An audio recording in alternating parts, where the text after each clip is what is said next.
بكم في فيديو جديد على هذه القناة. أتمنى أن يعجبكم.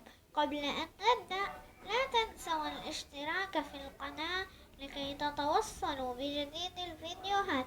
تنبيه: إن هذه القناة ليست للقصص فقط، بل إن هذه القناة منوعات عبارة عن قصص وكل شيء مثل النكت وكل شيء.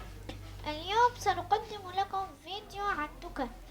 النكتة رقم واحد صحي من النوم على صوت الصياح وصريخ الجيران. قال له الخير، شوفي قالوا له المي مسممة. قائد مرته وقالت له خير، شوفي حبيبي.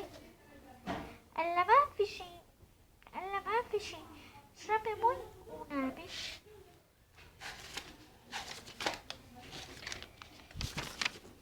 النكتة رقم اثنان. في واحد مسطول أخوه مات وما عرف شلون بده يخبر مرته. راح وقال لها لمرته زوجك اتجوز عليكي. قالت له إن شاء الله إلهي بدخلوه علي ميت. قال دخلوه يا رجال. النكتة رقم ثلاثة. واحد أقرع حس إنه في شي ماشي على دماغه، حط ايده ولقاها نملة. اجى ليشيلها، قالت له استنى يا عمو، والله العظيم هي آخر زحليطة.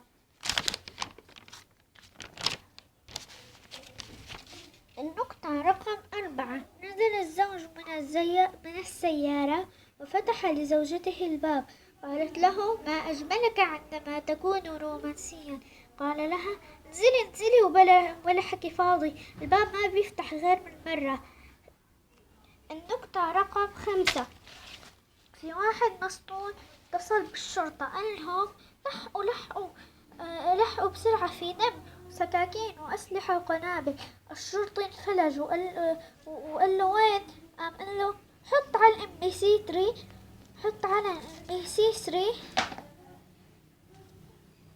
الام بي سي 3 بتلاقيه. النقطة رقم ستة. في في واحد قال لمرته نحن لازم نترك. نحن لازم نترك. قالت له ليش؟ قال له لأنه أنت اسمك هند، بترضي يقولوا لي جوز هند. وهذه كانت النكتة الأخيرة يا أصدقائي. نلتقي في فيديو جديد غدا إن شاء الله. إلى اللقاء. لا تنسوا الاشتراك في القناة لكي تتوصلوا بكل جديد.